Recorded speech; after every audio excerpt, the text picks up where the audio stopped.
Pardon the interruption, but I'm Mike Wilbon. It's International Dream Day, Tony. How your dreams been lately?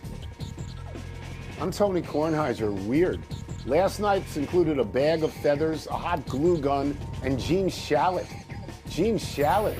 I'm going to guess that no more than 11 people listening to us now know the name Gene Shalit. And so, Gene Shalit, is he still with us? He is with us. He's going to be 100 in a couple of weeks. 100 years old. He was a great movie reviewer for NBC for years and years and years. Welcome to PTI, boys and girls. We will get to Bam Adebayo's 83 and Italy's upset of Team USA in a moment. But we begin today with upheaval in the NFL. The Baltimore Ravens, who just a few days ago traded 2 number-1 picks for Raiders pass rusher Maxx Crosby, have reneged on the deal. It's off. The Raiders still have Crosby. The Ravens still have their 2 picks, and today they added pass rusher Trey Hendrickson, a free agent from Cincinnati. Wilbon, how do the Ravens look, and what do you see as a potential domino effect here? Wow. Tony, this thing, I'm completely obsessed with this story and became that last night. And I'm still obsessed with it, in part on both sides. Like, the Raiders get him back on the roster right now, but they signed a ton of people. How do they fit that all under the cap at the moment? And the Ravens seems like they've made out because they get Hendrickson, a pass rusher who's not quite the impact player perhaps overall that Maxx Crosby is, but they get their edge rusher guy, right? And they add him and they don't have to give up either of the 2 picks. That's right. So the whole thing is just, it's crazy. Like, what's the standard for a team saying, we don't like the X-rays, take a hike, return to sender? What's the standard? Who gets to judge that? There's so many questions. None of them have answers, and it makes it, to me, so fascinating. My understanding of it is they are able to do that because the deal had not been consummated because it was not yet Wednesday yet. When the deals are officially done. Look, I disagree with you. I think Trey Hendrickson is every bit as good as Maxx Crosby. Trey Hendrickson had 10 more sacks than Maxx Crosby from 2019 on. Crosby's very good. Hendrickson is very good, and they're both coming out of injuries. I think that getting Hendrickson saved the Baltimore Ravens a lot of egg on their face because they look foolish to just get out of this trade. They would just look ridiculously foolish at this point to me. Now what they've got, well, let me just start by saying when that trade happened, you and I and a lot of other people, we gave kudos to Baltimore. We said, wow, they're going for it right now. They're trying to get into the Super Bowl. I think if they hadn't gotten Hendrickson and they called the deal off, they actually would have looked like clowns. But Hendrickson saves them. Who's the GM? Eric DeCosta. Eric DeCosta's been there a long time. He had never, ever traded a number-1 pick, just one of them, and now he traded 2. Obviously, he had second thoughts. Obviously, he felt that this was not a good deal, and he tried to get out of it. But again, I think Hendrickson saves them because Baltimore was in trouble. They had a terrible pass rush last year, and a lot of their free agent people were going. Now, Mike, now they have Hendrickson. They have both number 1s, and they look like it's a big win. They should have done it that way to start. Well, Tony, look, I agree. I mean, I know when the Bears were mentioned in this stuff, I didn't want to give up 2 number 1s for Maxx Crosby. I will push back in this way, though. Maxx Crosby's better against the run and a better overall player, not just looking at pass rush, than Hendrickson. But I'm with you on I'd rather just have Hendrickson and those 2 number 1s, particularly when one of them is the 14th overall pick. I agree with you there. So Baltimore to me. And how do the Raiders get to just keep everybody? Really? What kind of accounting is that? I think that they can fit everybody under the cap, and I think that in this particular case, you would think that Crosby would go somewhere else. You would think that bridges were burned, but maybe not because it's a first-year coach in the Raiders. Maybe he reaches out to Crosby. Maybe it works. I don't know. Yeah. It's got some time. I mean, the big Packers-Cowboys deal didn't happen last year until like July, so there's some time. Let's turn to Bam Adebayo's enormous night. He scored 83 points, the second most in NBA history, in Miami's 150-129 win over Tony's Wizards. Bam had 31 after the first quarter, 43 at the half, 36 came at the foul line, a new NBA record. And Heat coach Eric Spoelstra aided the effort of his player with some of his decisions. Afterward, Bam said, quote, "Wilt, me, then Kobe. Sounds crazy," close quote. Tone, what do you think of how Bam accomplished this thing last night and who he did it against? Okay, so let me be perfectly clear in this. Bam Adebayo is a fine player. He's not a Hall of Fame player. He is a fine player. But 83? Really? 83? I mean, come on. So let's look at how he got it. He went to the foul line 43 times. That's an NBA record. Right? And that tells you the Wizards were not attempting to defend him. They were just fouling him. They weren't trying to stop him. They were just fouling him. They made no attempt to do anything else. And he took 22 threes. I know that you know this. I know you know how many threes Wilt took when he got 100. He took no threes because the threes weren't around. So let me talk about the Wizards for a second. They are a disgrace to the capital of the United States of America. They are a disgrace to the NBA. They have been trying to lose for the last 3 years and succeeding. Their defense is ranked second worst in the league. You saw it last night, and defense is just effort. They've tried to lose for 3 years. I think that the president of the basketball operations and the general manager and the coach should all be fired. I thought they should have been fired at the end of last year. But clearly the owner believes in the tanking strategy, or else he would have stopped this a long time ago. As you know, Mike, I don't think they should get any ping pong balls. I don't think they should be rewarded for trying to lose. I think if Adam Silver has an ounce of decency in him, he'll say, no, you do not get a reward. No ping pong balls for you. And not only that, he should say, and you're selling season tickets, based on false hope. I mean, you're trying to lose. So I'm done. All right, let me go back to the topic that interests more people outside of you and me in Washington. That would be Bam. Richard Jefferson, I thought, used a great word, and there were so many reactions to this last night. Richard Jefferson used the word outlier. Because, Tony, if we sat down and you put 50 names in front of me, you might get to 100. And you said, okay, circle the guy who's going to score 83. I can go at least 50 deep before I go to Bam, whose career high was like 41, 42. Fine player. Like a really good dude. Bam, is the kind of guy you root for, defensive player, comes into the league to do dirty work. Tony, there's no way you think that Bam is going to do this, but he did it. And I when I heard this last night, I was just like, oh my God. And then the Wizards came. So yes, I laughed at it as well. But Tony, just think this. He could have scored 100. He was 7 of 22 from three. From three. If he goes 15 of 22 from three, he's got 91 and he missed free throws. Tony, 100 wasn't even outrageous. And it's outrageous because we know it belongs to Wilton. But it was like, it's still wow. He had 41 in the first quarter. Do you know how many points Michael Jordan had in his best quarter of all time? This is Michael Jordan we're talking about. He had 40.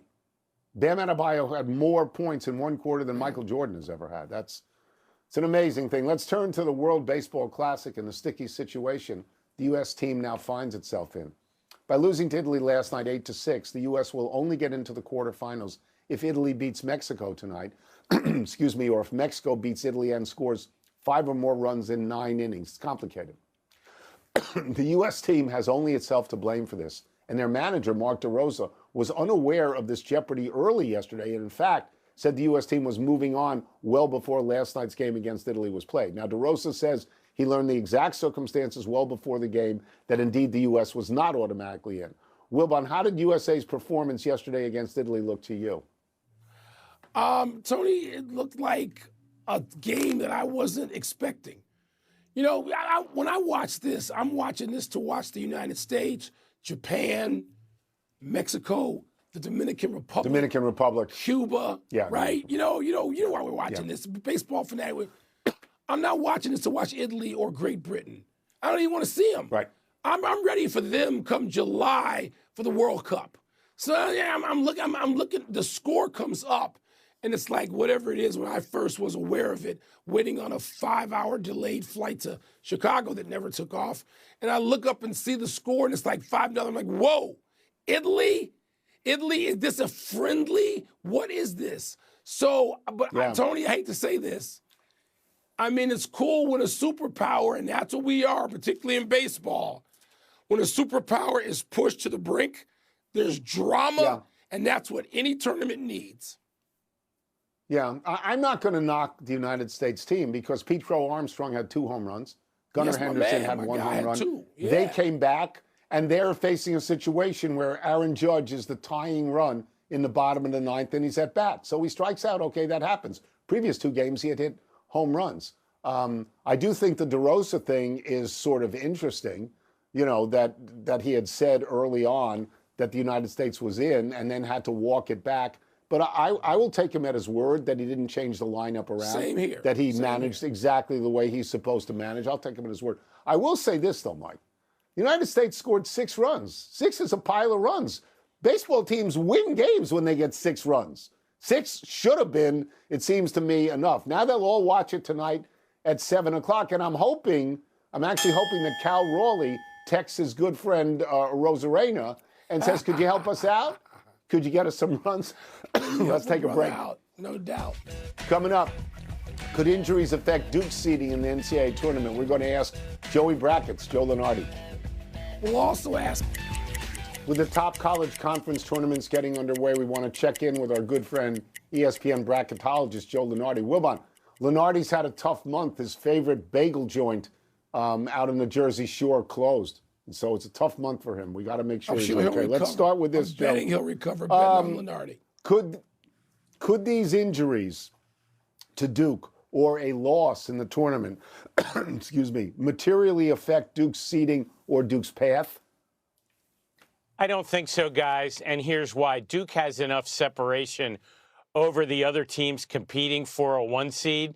I think they could lose by 40 in their ACC opener and still be the number 1 seed in the East, regardless of who takes the floor.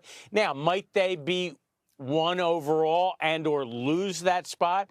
Can Michigan and or Arizona eclipse them? Yes, but that's really a distinction without a difference because Duke's geographic assignment, Greenville, South Carolina, and then D.C. is pretty well set.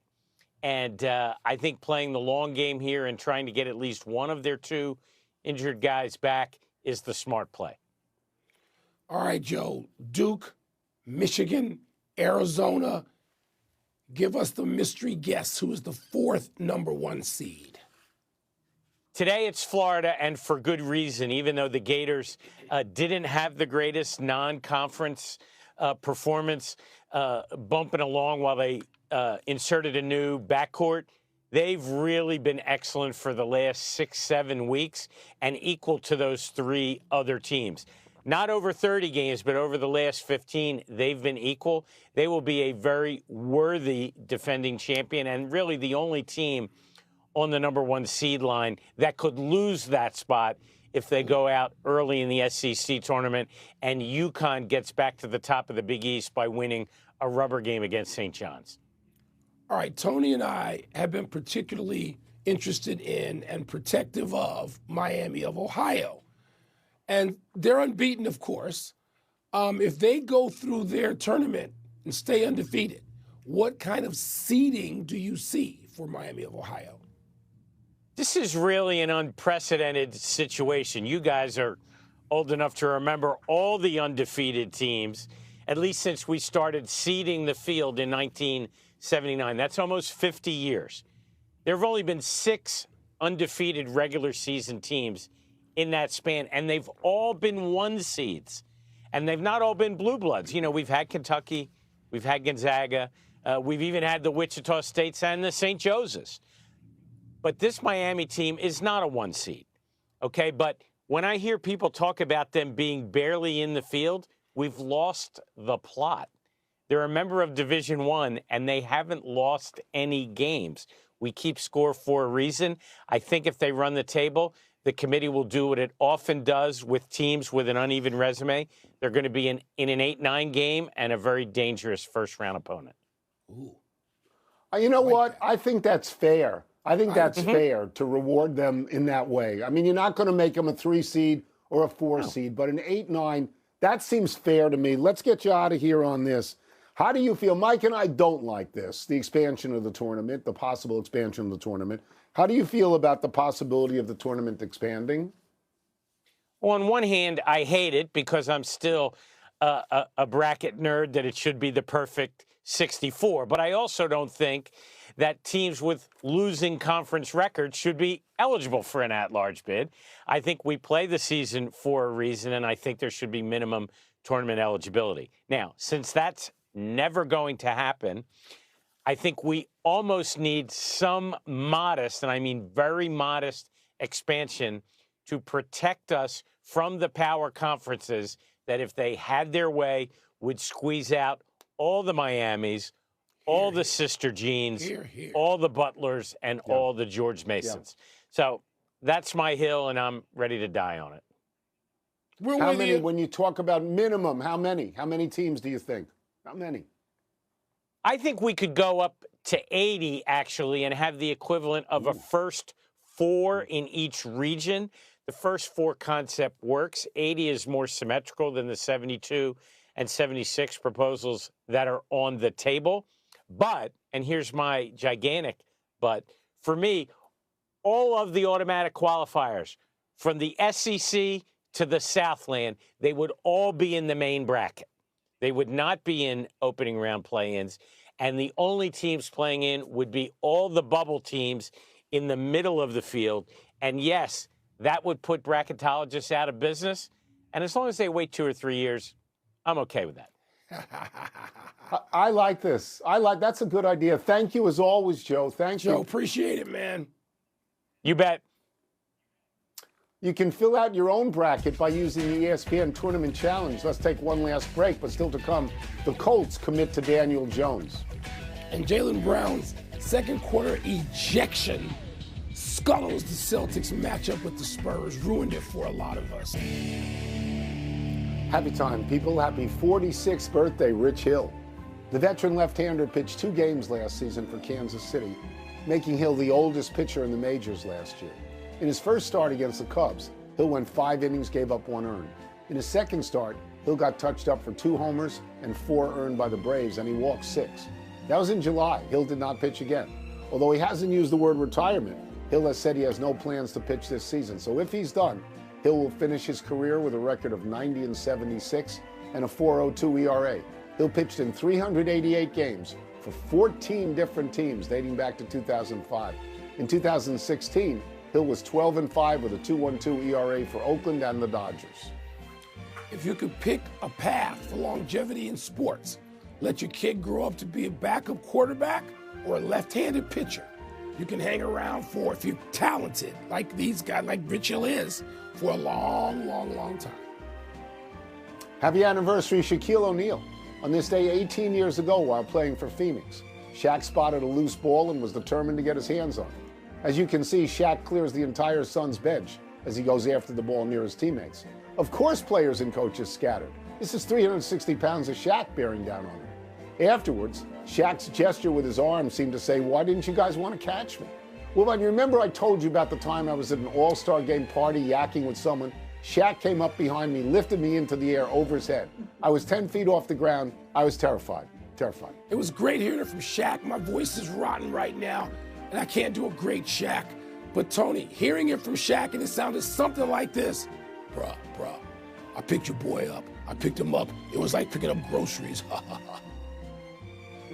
Happy trails, Jaylen Brown. The Celtics guard was teed up twice and therefore ejected in the second quarter of last night's big showdown with the Spurs. Brown was upset because he felt he had been fouled by Stephon Castle while turning the ball over. Brown went to the locker room and then posted about what he felt was the officiating injustice at halftime. Brown's ejection undermined the matchup that Wilbon and I had been so looking forward to watching. The game was won by the Spurs as Victor Wembanyama finished with 39 points, including 8 threes. Yeah, Tony, Wembanyama was great as usual, but it was unfulfilling result to me, unsatisfying, given you want to see Jaylen Brown out there. It just got screwed up. I agree with that. I wanted him to have an MVP night, and he was gone halfway through.